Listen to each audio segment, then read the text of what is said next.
In this video, we are going to learn about compound interest. So what is compound interest? It's interest that's calculated not only on the original principal, but also on any interest that has already been earned.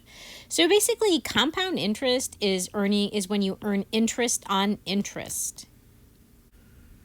In order to calculate the compound amount, so that's the total amount that you will have after compound interest is calculated, we're going to use this formula right here.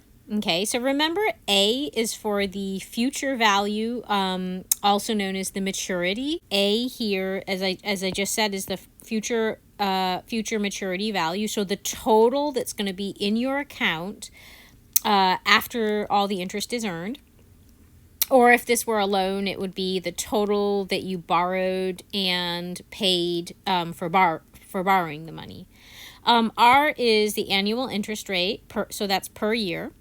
N is the number of compounding periods per year, so that's the number of times each year that the interest was calculated, in other words, compounded. And T is the number of years.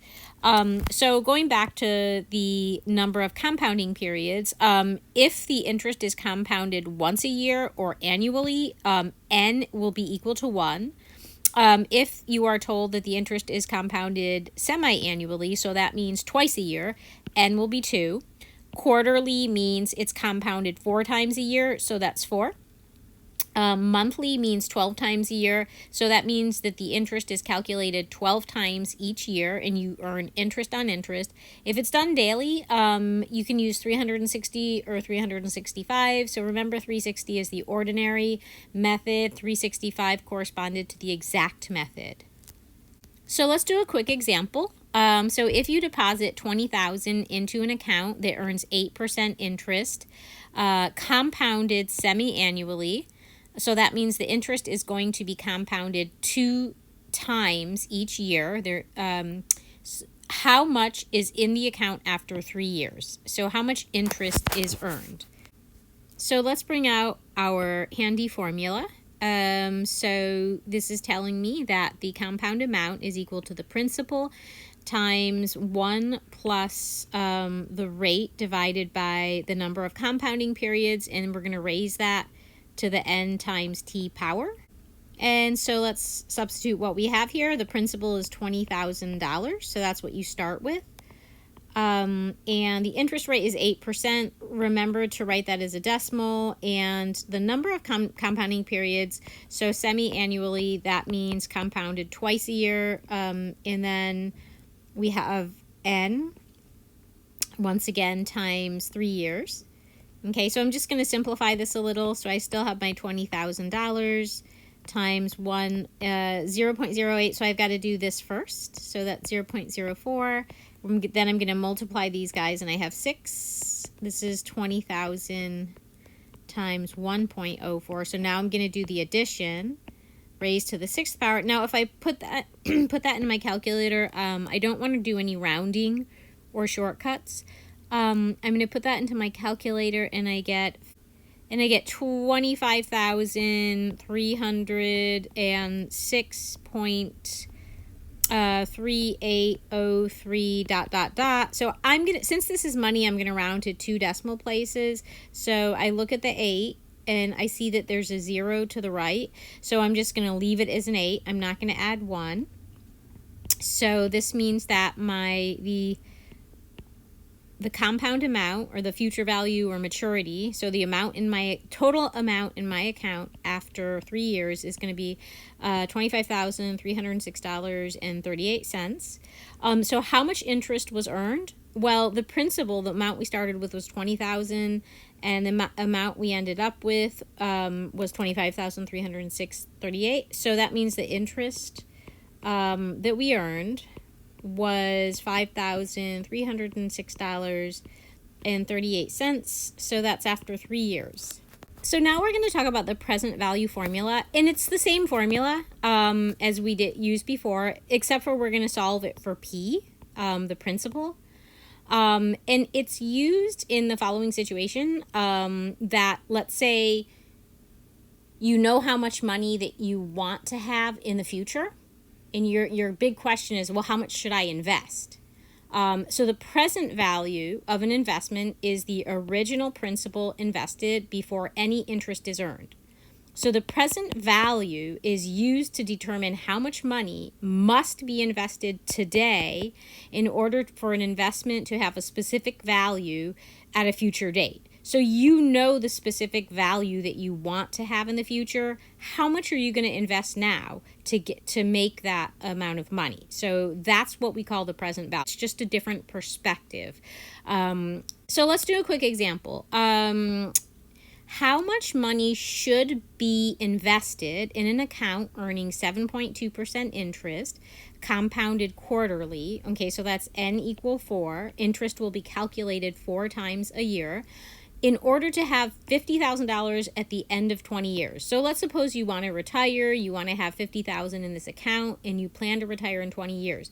How much should you invest now if you know that the interest is 7.2% and the interest will be compounded quarterly? So again, I'm just going to pop out my handy formula. In this case, it's the same formula that we used at the start of this video, except for we've just solved it for P. So we know that the amount that we want in the future is 50,000. So that's the future, the value that we want in the future. And so we are also told that the interest rate is 7.2%. So remember to write that it is as a decimal. It's compounded quarterly. So I'm going to put a 4 here. And n, the number of compounding periods we said was 4 because it's quarterly, and this is for 20 years. So let me just clean that up a little bit. So I have 50,000 divided by 1 plus 0.018, and that's going to be raised to the 80th power, which is just 50,000. Divided by 1.018 to the 80th. So if I pop that into my calculator without any rounding, I get 11,999.0749 ... In that, I'm going to round it to the nearest cent because this is money we're talking about. So that's just going to be 7 cents.